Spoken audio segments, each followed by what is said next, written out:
I felt the presence of evil again. And I thought that was really strange because everybody else is downstairs, but I'm really feeling the presence of evil. And it was so strong in the sense of it, and it was a voice in my head telling me, if you open your bedroom door, you'll see the devil. In tonight's episode, we're going to be hearing from my very own father, Papa Lurks. Now, he's going to be telling his story about Ouija boards, encountering demons, and a whole bunch more cool stuff. You guys will not want to miss this episode. But before we get into today's stories, be sure to go ahead and smack that like and subscribe button because I release storytelling of the mysterious and supernatural every other day. Now, if you've been on my channel for a while, you'll have noticed that I actually already told this story myself. However, nothing is more genuine than the person themselves telling the story and giving a ton of extra backstory and insight. I hope you all enjoy. Well, it started when my friend Mike gave me a phone call. He said that there was a spirit in his house. And I thought, yeah, right. I said, how do you know there's a spirit in your house? He said, well, my door opened up by itself. And then my speakers that were connected onto the wall, they were like an 8x10 speaker. He had two of them on the side of his wall. And the wire came pulling down and the speakers were yanked off the wall. And that's when he knew something was in the room. He said he started to feel really funny about it and get scary, goosebump feelings. And then he said he pulled out his Ouija board and started talking to it. And I thought that was crazy. I didn't believe me, so he said, come on over, and I did. So I went over to his house. And when I got there, Mike's bedroom, his doorknob was broken, kind of halfway would stick, really hard to open. You took both hands, you really had to turn it hard and put your shoulder against the door and push the door open. So we were sitting in his room. His parents were not there. And he pulled out the Ouija board and he said, let's see if we can talk to the spirit. And as soon as he pulled out the Ouija board, the doorknob to his bedroom started to turn, which made us both look. And he goes, the spirit's here. And I said, what? And the doorknob turned all the way and the door opened up. And at this point, I'm freaking out because I know I've had trouble opening that door myself. And I know how hard it was for that door. The door could not, even if a strong gust of wind, the door was not going to open up. But the door opened up, and then immediately one of the speakers that he had put back on the wall came yanked. You could see the wire be pulled down again, and something yanked it off the wall. And he looked at me and goes, I told you it was here. And I said, yeah, right. And then the other speaker came off the wall. Now, at this point, the hair on my arms and back of my neck started to tingle, and I started to feel something in the room. But I've never felt anything like this before, so I couldn't correlate it to anything. And he said, well, let's see if we can talk to it, and let's use the Ouija board, which I've never used one before, never even seen one before. So he pulls out the Ouija board, and he's got this little plant, they call it the plant set device, but it's a little device almost like a teardrop shape with a hole in the middle. And he put his hands on both sides of it, and he started talking to the spirit. Oh, spirit, who are you? What are you here for? And started asking questions, and he's moving this thing all across the board. And I'm thinking it's just him. He's stopping at each letter, spelling out words. I'm thinking, yeah, this is all fake. It's all him. So I didn't believe him. He said, well, then you try it. So then I put my hands on it, and I asked questions. All of a sudden, it started to move across the Ouija board. And I take my hands off because I'm freaking out. Because I'm thinking, man, I'm barely going to touch this thing and see if it moves again. I barely put my fingertips on it. And then Mike started asking questions. Who are you? And it started just going across the board spelling. We didn't get a name that I can remember. But we asked, why are you here? And it spelled the words out, I am here to save Mike. And I thought that was strange. And we said, save Mike from what? And it started to spell save Mike from, and it got to the word S-I-N, and then we stopped. And I figured, oh, he's here to save Mike from sin. Well, that might have not been the word, but we stopped at the word S-I-N. It might have been something else, but that's where we stopped. And then I said, well, when is this going to happen? And he said, December 18th. And during this time, it was preschool, so it was probably late August, early September, just before our 12th grade school year started. So we hadn't been in school yet. School hadn't started. So 1970, about August, September, and it said it's there to save Mike for something happening on December 18th. So I didn't think any more about that. We just thought it was something crazy, and that was it. And it was probably about 2 months later, maybe 3, but it was before December. Mike and I had both done some LSD. We went to a concert at Pirates World and got home late at night, about 2 o'clock in the morning. And as soon as I'm living with my parents, I'm in my parents' house, and in my bedroom was me and my 2 brothers. I slept on a queen-size bed, and they were across the room in a bunk bed. And so there's 3 of us in the room. And we had 2 dogs, and the dogs usually slept in our bedroom because my sister had her own room. She had her door closed. My parents had her door closed. But as soon as I got home, I opened the door. And the second I opened the door, I felt that same feeling that I'd felt at Mike's house when that spirit came. And I kind of like got scared for a second. I knew the spirit was in my house. It was scary. I could sense it. It was a thick, scary feeling. So I looked around because I'm still tripping on LSD and hallucinating a little bit, but I looked around, didn't see anything, but I sure could feel it. So I walked down the hallway into my bedroom, and I'm lying in bed. My bed was against the wall facing the door of my bedroom, which is open. And as I'm laying there, I see this figure start to walk through the doorway. And it wasn't a full body figure. It was more like an electrical circuit outline of a figure. You could see through the body, but there was an electrical outline of it where I could distinguish head, body, arms, legs, everything. And it walked through the door. And my immediate thought, like I said, I'm tripping on LSD, but my immediate thought is it looked like the cover of the Jimi Hendrix album, Cry of Love, that's all written in pen, scribbled in one design. It had that kind of features to it. I could see facial features. And I just thought, oh, it's the spirit of Jimi Hendrix, because he had just died September of 1970. And as I'm laying there and it walks into my bedroom, the 2 dogs that were under the bed of my brother's bunk beds started barking. And they came out from underneath the bed, and they both started to bark at this thing. And it looked over at the dogs, it waved its left hand at the dogs, and both dogs jumped on my bed, and they started whimpering and crying. I mean, 2 dogs. They went from barking at this thing to immediately they're scared, they're on my bed, they're shaking, they're whimpering. I push them off the bed.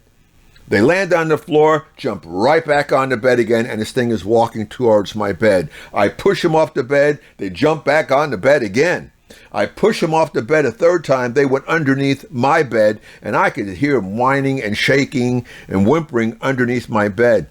Now, I'm staring at this thing, and I'm starting to freak out. It walks to the end of my bed, towards the foot of my bed, actually, and it puts its knee on the bed like it's going to climb on the bed. And I'm thinking, okay, honestly, I'm probably just hallucinating. This is really crazy. But the moment or the second it put its knee on the bed, the mattress went down. Like the weight of something was actually on the mattress. And then it started to climb up the bed towards me to lay down right next to me, head to head. And I grabbed my covers. I know this sounds crazy, just like the movies, though. I grabbed my covers and I pulled them over my shoulder and I turned away from this thing. I am freaking out. And it's laying right behind me now.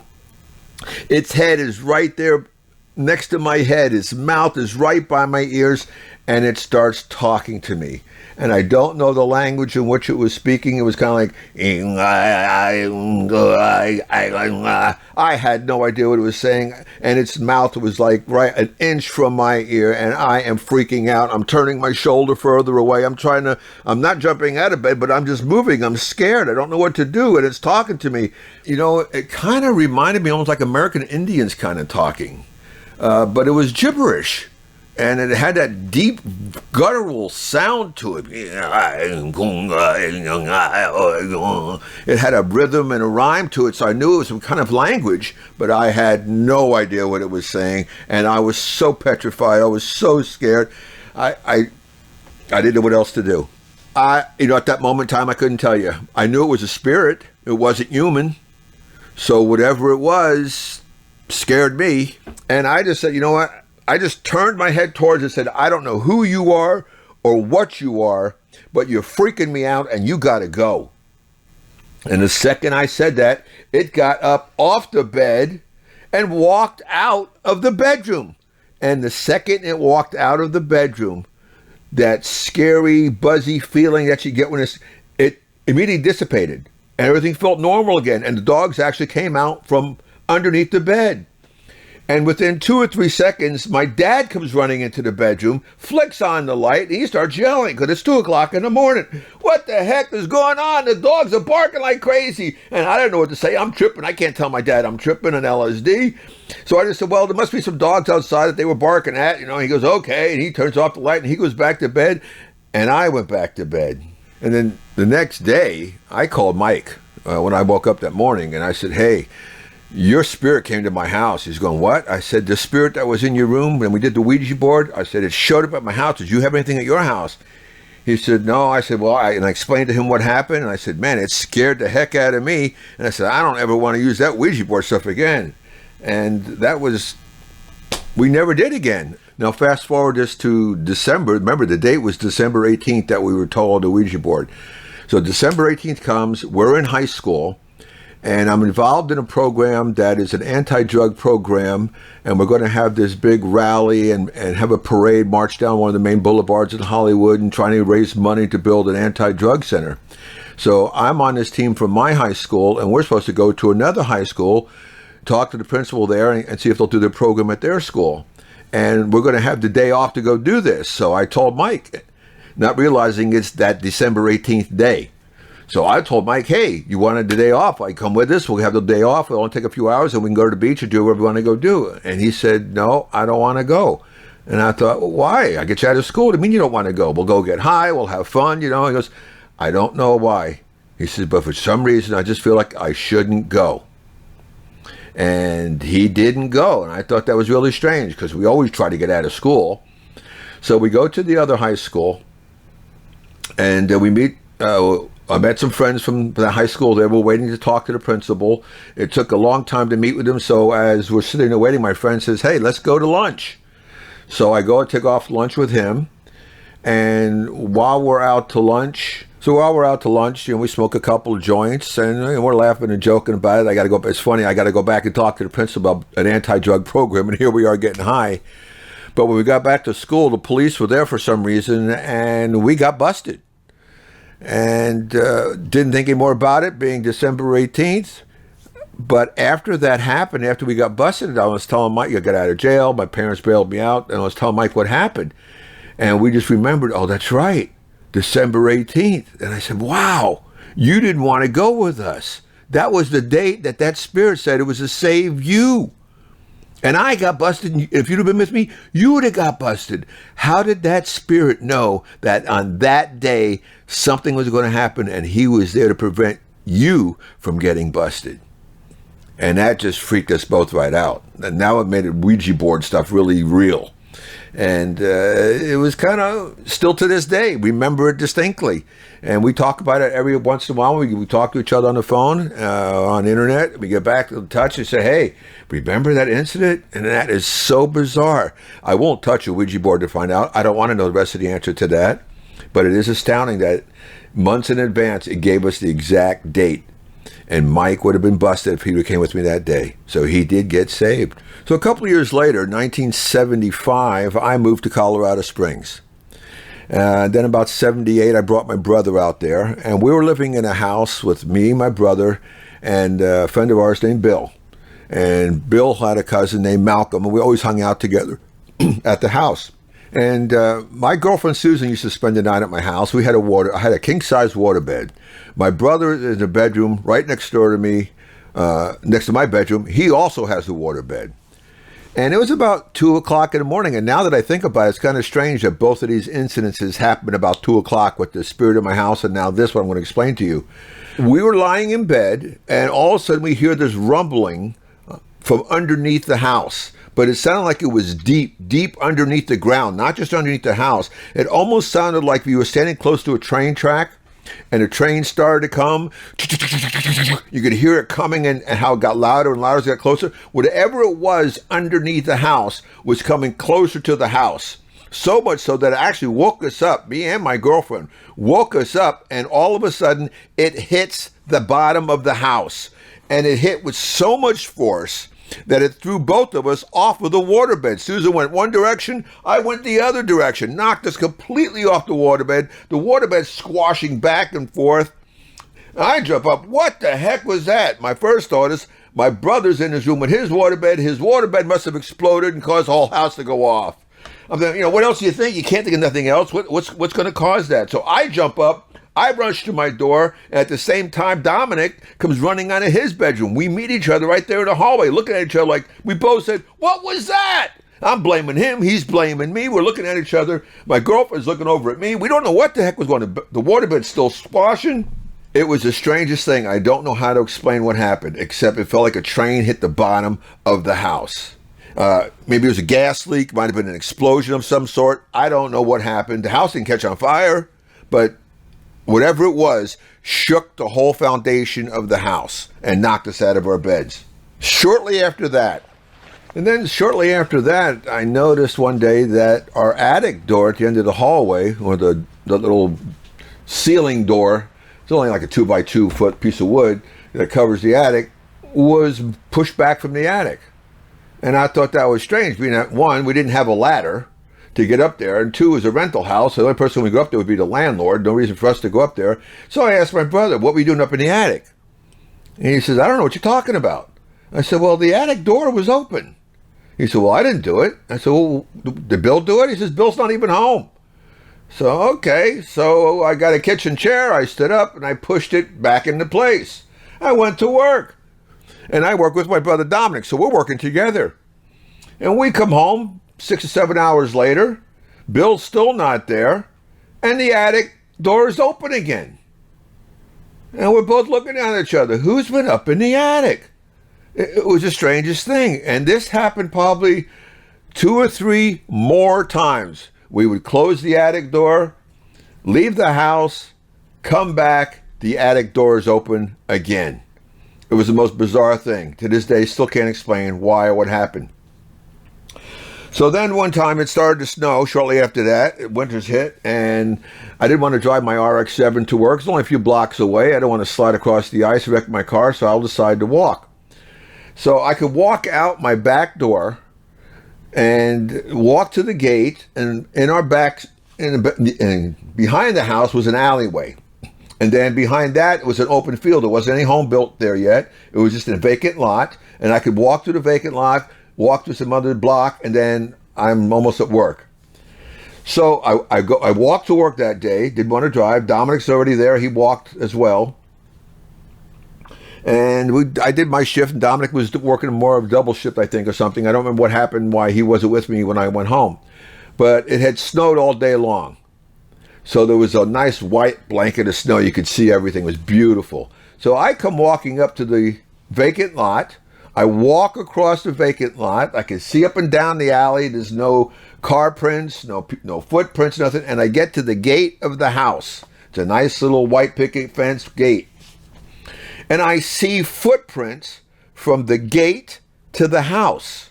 And it looked like maybe somebody with snowshoes, snow boots, had just big feet, had walked just from the gate to the house. And I stopped for a second. I looked both ways thinking, well, how come there's no other footprints? So I'm thinking, okay, maybe Bill must have walked out of the house or something. So I get in the house. Bill's not even there. Dominic's at work. It's just me. So actually, bizarrely, I stepped in those footsteps walking back to the house thinking, all right, that's just so bizarre. So I called Dominic at work. I said, hey, where's Bill? He said, well, Bill's out of town. He's with his cousin Malcolm. I said, well, there's footprints in the backyard leading to the house.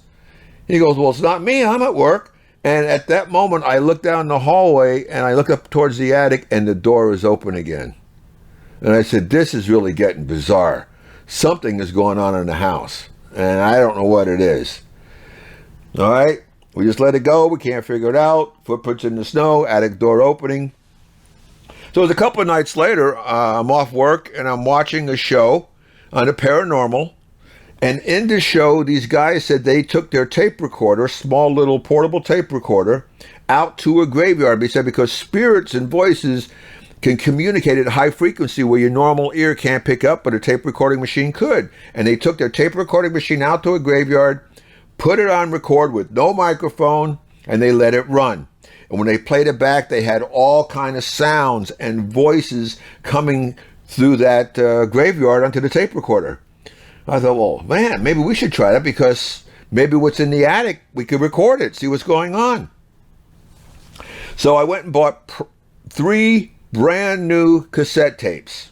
So we're going to do this. So I got Dominic, my brother Dominic, our friend Malcolm, Bill, and Mike Garcia. There's 5 of us. So we sit on the couch, 2 of them on the floor, 3 of us are sitting on the couch. I put the brand new tape into my tape deck, double tape deck with no microphone. So now our voices won't pick up on it. It'll only pick up high frequencies. And I put it on record. And we just let it run. We're sitting there smoking a joint or so, laughing how stupid this is. We're not going to pick nothing up. It's so funny. Ha ha ha. Well, we let it run about 10 or 15 minutes. I turn it off, rewind it, and I said, oh, no, we're going to put this on. There's going to be nothing on it. Ha, ha, ha. And the second I turned it on, all of a sudden we started to hear noise. And it was weird sounds that all of a sudden it started to talk. And it sounded to me like the spirit that talked in my bedroom. It was going, and I'm telling you, I could not turn that thing off fast enough. I reached over, turned that off button, and now all 5 of us are sitting on the couch, hugging each other. We're scared to death. I mean, we're 3. Imagine this, 5 guys hugging each other, scared. Okay, well, put it back on, put it back on. Okay, let's see if there's something really there. So I turn it back on, and it kind of sounded like there's a Jimi Hendrix album where it's, I don't think it's Cry of Love, but one of his albums before while he was still alive, but it had weird kind of sounds and voices, and it kind of sounded like that. It's the best as I could describe it. The weirdest psycho sounds you could possibly imagine. And we listened to it for a couple more minutes, and we just turned it off. We just couldn't believe what was hearing.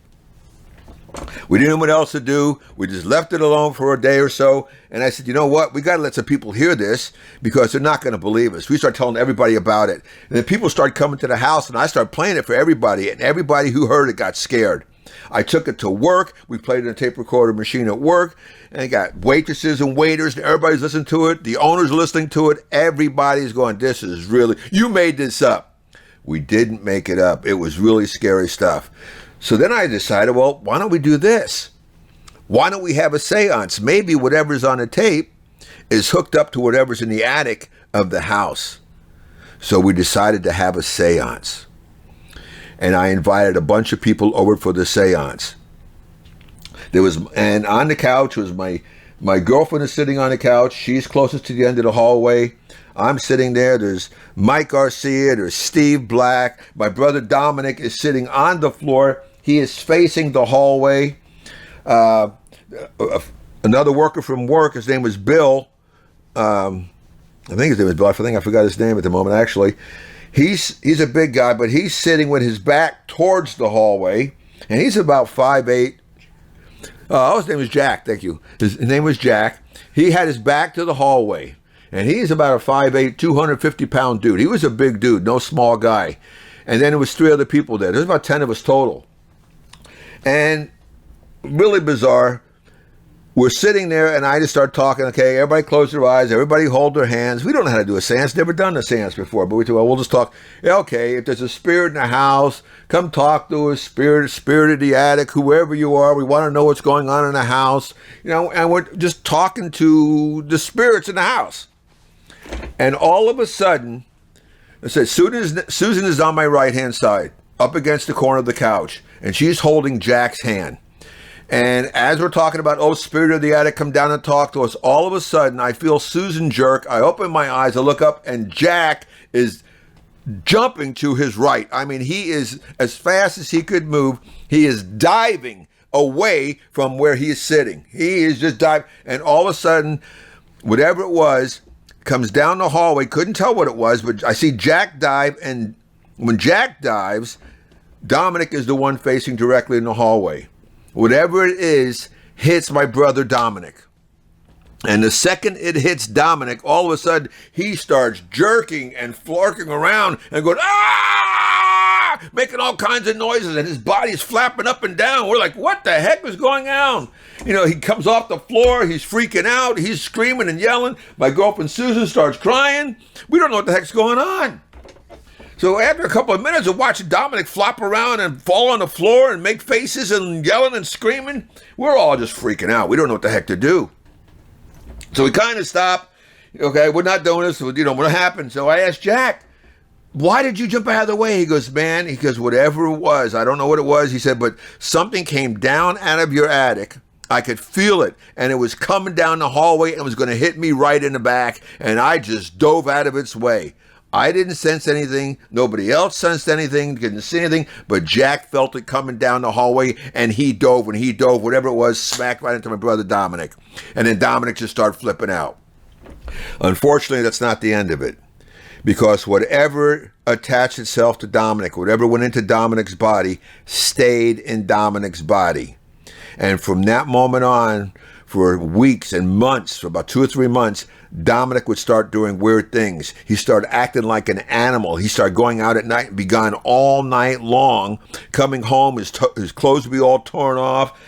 He would start barking during the night and doing weird stuff. He went to the store, my friend Mike Garcia, one time, and he grabbed raw meat right out of the meat department, ripped open the bags, and just started chewing and gnawing on raw meat like an animal. Freaked Mike right out. He's going, what the heck? And blood's dripping down Dominic's face from the raw meat and stuff. He started acting like an animal. And I'm thinking he's just crazy. He's just too much, we should take LSD. Dominic's flipped out. He's out in Ozo land. So what happened is I told him, he got so involved in this thing that I said, you need to get exercise. You need to get some help. So he started going from church to church and telling these pastors what's happening to him and telling them he needed to be exercised. Well, he scared so many pastors that nobody would even talk to him. He went church to church. They wouldn't talk to him. They said he was crazy. So finally, he winds up going to a Catholic church, telling a Catholic priest what happened. He scared the Catholic priest. The Catholic priest said, I can't help you. But he gave my brother a book on exorcism from the Catholic Church. And it's a book of prayers that the Catholic priests are supposed to use when somebody has exorcism. And in the book, it tells you how to make holy water. So Dominic brings the book home. And he says, I need you to exercise me. I've never done this stuff. I'm not religious. I don't know how to do any of this stuff. But I said, okay, we'll do it. So I have some friends come over, here again, joking about we're going to exorcise Dominic. And it's Mike Garcia. Mike Garcia is a small guy, about 5'6", 135 pounds. We had Jack there. Here I mentioned Jack is about 5'8", 250. Susan was there. Steve Black was there. Bill is there. He's in the bedroom with his cousin Malcolm. So Dominic sits in a chair with the arms of the chair that are about mid-chest high. So you're sitting kind of low in the chair. Your arms are sitting kind of high. Mike Garcia is on his right side, holding his arm down. Jack is on his left side, holding his arm down into the chair. Bill is in his bedroom with the wall right behind the chair. So Bill and Malcolm, they're tripping on LSD, by the way. They're in that bedroom. So I said, okay, we're going to do the exorcism. We asked Bill and Malcolm, no, we don't want no part of it. We're staying in the bedroom. Okay, fine. So I get the book. I said, okay, I got to make the holy water. And there's instructions on how to make the holy water. I forgot how it was. We add salt and you boil it, whatever it was. You make the holy water. I got some holy water and I put it in a little vial. And I grabbed the prayer book and I got the holy water in one hand, the prayer book in the other. I said, Dominic, you ready to do this? He goes, get it out of me. Get it out of me. Come on. You got to do this thing. Get it out of me. He said, okay, blah, blah, blah. So Dominic has got his eyes closed and he's moving his head back and forth. And I'm starting to read one of the prayers. And as I'm starting, Dominic is just squirming up and down and back and forth in this chair. I'm up and down, but back and forth. His head's going back and forth. Get it out of me. So I'm thinking, he's faking it. This ain't real. I know he's faking this. He's just flipping out, trying to get attention. So I grabbed some of the holy water on my fingers. And while his eyes are closed, I said, I'm going to throw the holy water on his body, not on his skin, but on his clothes where he won't even feel it. So I take some holy water And while his eyes are closed, I splashed some of it on his clothes. And the second I did that, he opened his eyes immediately, wide open, looked at me, went, rah! Freaked me right out, and then he stood up. And when he stood up, he came straight up out of that chair. His arms are still up, chest high. And as he stood up, he lifted Mike on one side and Jack on the other. He lifted them right off the ground, and both of them were just holding onto his arms because they were on their knees kneeling next to the chair, and they were actually swinging from his arms. Now, my brother Dominic is 5'6", 125 pounds. He's a small dude, but he lifted both of these men straight up in the air, and they're both hanging off of his arms, swinging. And he's looking at me going, rah, rah. Now, I got it. Instantly, my heart stopped. I was so petrified. I thought when I hit him with the holy water, nothing was going to happen. It's fake and it's phony. When he stood up and gave me that growl look on his face, I almost died. I didn't know what else to do. I looked down, and I said, okay, I got to say these prayers. And as I looked at the page of the book and tried to recite the prayers, the words on the page started to move around all over the page. So I could not read a single word. They were just moving all over the page of the book. Now I'm really freaking out because I'm visually seeing the words, the printed words, moving all over the page. So you couldn't read them. I didn't know what else to do. I just put my hand on Dominic's heart and I just said, in Jesus' name, whatever you are, come out of him. What else you going to do? I was scared to death. And the second I said that, he fell back into his chair. And I kept my hand. I said, in Jesus' name, come out, come out. And all of a sudden, he just relaxed. And totally relaxed, like nothing happened. Then a few seconds later, we hear, ah, from Bill's room. Malcolm is screaming, help, help, Bill's going crazy. Whatever it was in Dominic left Dominic and went into Bill's room, and it entered into Bill's body. And so 5 of us guys go rushing into Bill, me, Mike, Jack, Dominic, and Steve. We open the door, and Bill is going crazy, he's trying to attack Malcolm. So 5 guys, you imagine this, 5 guys go and attack Bill. We throw him on the bed. We're laying on top of him. He's struggling, he's wrestling, and all of a sudden he goes, roar! Because he was on his stomach and we were on his back. And as he raised his arm to push us, all 5 of us were thrown off of him, off the bed, up against the walls. All 5 of us are like, what the heck? Bill's not that powerful. We jump on him again to try to control him because he's going crazy. Again, we got him face down on the bed. We're laying on top, trying to restrain him, and he does it again. Rage! And he just pushes us off. Here again, I fly up against the wall, smack my back against the wall. Steve hits his back. Mike hits. Boom, we jump on him a 3rd time. This time we were able to restrain him. We got him calmed down, and once we got him calmed down, I look out that doorway, his bedroom door. My girlfriend is there. She's screaming. She's crying. She's going in a circle. Get me out of here. Take me home. I can't be here. Oh, my God. So I left. I took her home, and I stayed with her the rest of the night. I didn't go back to the house that night. When I went back to the house the next day, I asked what happened. They said Bill went crazy. He started going nuts again. We didn't know what to do. He ran out of the front door, and we haven't seen him. He never come back that night. So we don't know what happened to Bill that night. And Malcolm was his cousin. He was freaking out. That's my cousin Bill. What's going on? We didn't know what happened. And it was later on, probably about 4 or 5 that day, that Bill did come home. And we asked, where'd you go? He goes, I don't know. We told him what happened. He don't remember any of it. But after that night, then all of a sudden, Bill started to act weird. He started doing weird things like Dominic was doing, acting like an animal, being weird. And it was shortly after that my girlfriend wouldn't visit me anymore. She said, I'm not coming back into your house. So I wind up moving out of the house and moved in with my girlfriend, Susan. So that was the end of that chapter of that story of my life with Bill and Dominic and the demonic entities. Going back to Dominic, well, at first he was just acting weird. And how do you describe somebody acting weird? He would howl at the moon. Full moon at night, like a werewolf. You start howling, go out in the backyard. Oh, I've seen people flip out on LSD, kind of lose their mind. I'm thinking, okay, Dominic, you're taking too much LSD. You just flipped out. But he would just start acting like an animal. Like I said, he'd go out at night, fully dressed, and sometimes he'd come home next day, all he got's on is a pair of pants. No shoes, no shirt. You know, what happened? I don't know. He's got dirt all over his face, all over his fingernail. Where you been? I mean, I'm out there crazy.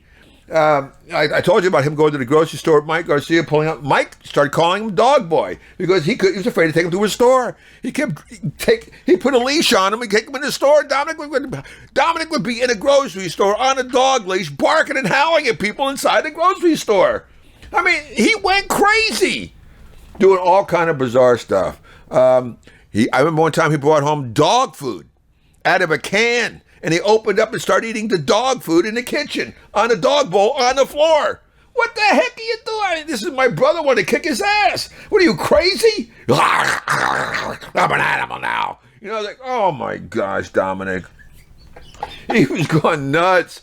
And then he let his fingernails and toenails grow long, like a wild animal. I mean, he could barely wear his shoes. His toenails were getting long and curling under. His fingernails, we were pizza makers. You can't have long fingernails. His fingernails started to get long like a dog. And then he started filing to a point at the end. And making all these growling sounds. It was embarrassing. I couldn't be with him in public because he started acting really weird towards people.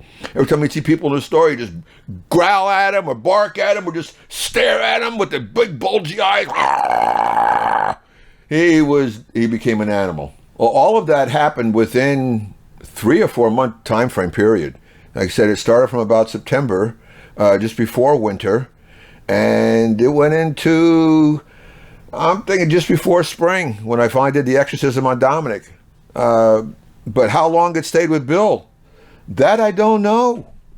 Well, you know, we were close to Bill, so his change of behavior, he became more antisocial. He wasn't friendly anymore. He would separate himself, isolate himself, I should be with the word I use, in his bedroom all the time. We would hear strange noises, like Bill was making sounds in his bedroom, but I wasn't going to check. Okay, like I said, I had moved out, so I'd only go back to the house every once in a while to see my brother Dominic or, you know, to go get high with these guys.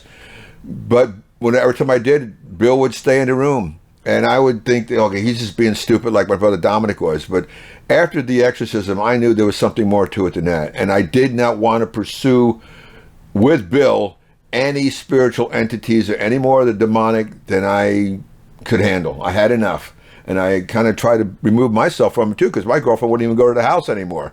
And she just refused. She was too scared. So I stayed away as much after that. And then Bill moved out of the house, and I lost contact with Bill. And I stayed in contact with his cousin Malcolm, and he said Bill had actually moved away. He moved out of Colorado Springs, and I don't know what happened to him after that. I lost contact with him because Malcolm, once Bill left, Malcolm and Dominic couldn't afford the house. So Dominic moved in with somebody, and Malcolm moved in with somebody, and Bill was gone. So within 6 months. Well, back then, this is 1978, 79, Colorado was not maybe a third the size it is now. And we lived just off of Palmer Park. There was a big mall shopping area, and that's where our pizza restaurant was located. So I was probably within a quarter of a mile from my house to the front door of the restaurant. And there were vacant lots on the street. Say Palmer Park, and Academy Boulevard. That's where it was. Palmer Park and Academy Boulevard was the corner intersection, and I lived the second block off of Academy Boulevard. So that's my location as far as Colorado Springs was located. People wanted to go look that up. I worked at Leon Jesse Restaurant. It was right there. It was one of the strip mall outside the mall, and there used to be an Albertsons right there, and there's a mall. The Palmer Park Mall used to be there. I don't know if it's still there now, but I know it was a mall because my father-in-law was the janitorial service that cleaned the mall, and I worked for him after I left the restaurant. You know, and looking back at all of those events, I think they're correlated. I think that the initial Ouija board with my friend Mike in Florida was all part of a spiritual search I was on, or a pure spiritual journey I was on. And, I'll share another little story with that I thought that kind of correlates to this. Before I worked at the restaurant, I was living with a couple out of Michigan, and they had another friend. Said there was 4 of us living in an apartment. And I remember we took LSD. That was one of my favorite things to take back then. I took LSD. All 4 of us were taking LSD. And my bedroom was upstairs on a steep wooden stepped stairway it was in the attic. And anytime you walked up and down, it would just creak like crazy, like old wooden stairways of an old house would. And I'm in my room meditating, and I used to like to try to meditate when I was on LSD. And as I was meditating, I felt the presence of evil again. And I thought that was really strange because everybody else is downstairs, but I'm really feeling the presence of evil. And it was so strong in the sense of it, and it was a voice in my head telling me, if you open your door, open your bedroom door, you'll see the devil. And I went, whoa. So I remember walking over to the door, putting my hand in the doorknob, thinking, well, I know everybody's downstairs. It was so bizarre. But I opened the door, and as soon as I opened the door, sitting in the bedroom right across from my bedroom in the attic, there was 2 rooms in the attic, sitting right across from me in a cross-leg position was one of my friends. And he's sitting, staring right at the door with a big smile on his face going, an evil-looking smile. And I was stunned for a second because I was opening the door expecting I'm going to see evil. And it was my friend. And he was smiling an evil smile at me. And I just now remember that incident because it was so vivid about another evil presence. And I looked up and said, what are you doing? He goes, I'm just staring at the door. What the heck is that all about? And once again, I just, okay, closed my door. I want no part of this. But I just now remembered it. And I'm thinking, that evil presence probably followed me and stayed with me until we did that exorcism with Dominic, or assuming. But that was just another one of those cases where you have a spiritual entity. When LSD opens up that third eye and you communicate with things and you can sense things, it sure scared me. That was probably 1970. It was 1977, just before I started working at Leon Jesse's restaurant. Prior to, so about a year before the incident with Dominic. And I opened the door, like I said, and there was my friend Tim. Small guy, he's only about 5 foot, maybe 105 pounds, real small guy. But he's sitting on the floor cross-legged, just staring at me with an evil grin on his face. And I look at him, he's going, scared the crap out of me because I'm looking right at the face of evil. And I felt that was evil. And there was no way, I even said to him, how did you get up here? Because I would have heard him walking up the steps. There's no way he could have got up there without me hearing him, but apparently he did. And for him to be in the room in that position in his bedroom, and actually it wasn't even his bedroom, it was just another room because his bedroom was downstairs. But he was sitting directly opposite my door. Out of all the places to sit in that room, directly opposite my door, cross-legged, staring right at the door. It was evil. And just a sense. That power of evil, when I opened the door, I was expecting to see Satan's face, evil right there, and it was Tim on the floor with an evil grin, eyes wide open, and going, it scared the heck out of me. I was petrified for a second there. It was one of those grab your heart, what the heck is this all about moments? But I can't explain it beyond that. And I really think, as I think back, I don't think I went back in my room. I think I actually went downstairs because I was too scared. I didn't want to be in my room anymore by myself. I needed to be around people to feel safe. Get away from Tim. Kind of looking back on all this, it reminds me of back when the movie The Exorcist came out. How when she got possessed, how she acted. That was like what Dominic was acting. And here again, when I went to go see the movie, I saw it the first time with some friends. It was really scary, and a friend of mine hadn't seen it yet, so we told him, hey, you got to come see this movie. It's really bizarre. And he took some LSD. And we went to the Hollywood Plaza. This is in Hollywood, Florida. It's called the Plaza Theater. I remember it so well. And we're sitting probably about 15 rows from the back. Skip is on, my friend Skip, we call him Space Wizard. He's sitting on the aisle seat. And there's a scene in the movie when the priest is yelling at her, doing something, and she turns to him and she vomits on him, projectile vomit about 6 feet. Well, that vomit on the screen comes right out towards the screen. And when it came out towards the screen, my friend Skip yells, it's all over me! And he stands up screaming, get it off of me! And he turns around, he's running up and down the aisle of the movie theater screaming. Everybody in the theater is looking, what? He's going, it's all over me! That was so hysterical.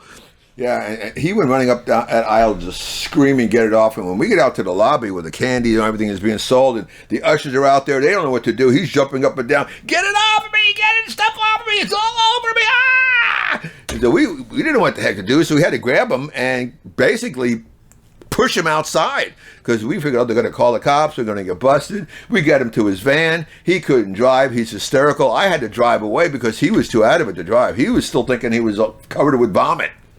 It was bad. But looking back at all that possession and all of that stuff, and now years later, I look back and, being that I became a pastor and I have had to deal with people who have been possessed. Demonic possession is real. And I have had to perform exorcism with people and had to deal with people who have been possessed by demonic entities. And every time it always brings me back to Dominic, where people are saying how whatever's in them, get it out. They act differently. The personalities are changed. They become violent at times. And it's a spiritual entity you have to fight with. So that possession is real. So if you really want to see kind of what Dominic was acting like, watch the movie Exorcist. It wasn't that extreme. His skin didn't burst all open, but the personality changed and the way he would talk differently. Evil, just like that girl from The Exorcist. It was so real. So real. And I as I look back, I think that kind of says a lot about the spiritual realities that go on in people's lives without you even knowing about it sometimes. I look back at that and said, those are some pretty powerful spiritual events, and I'm sure I'm not the only person it's happened to. So if there's any other people out there that have had these stories or situations, encounters, share them. We all like to hear them. Thank you. So what do you guys think? I will say this, that growing up, he has told me this story his entire life, and the details have never changed. And before my uncle Dominic passed away years ago, I had the chance to briefly speak to him about all of this, and he had confirmed everything spoken in today's video. Now let me know what you think in the comments below, because I'd love to hear it. And if you enjoyed today's video, be sure to go ahead and smack that like and subscribe button for more content just like this. As always, everyone, I love you all, keep an open mind, and I'll catch you guys in the next episode.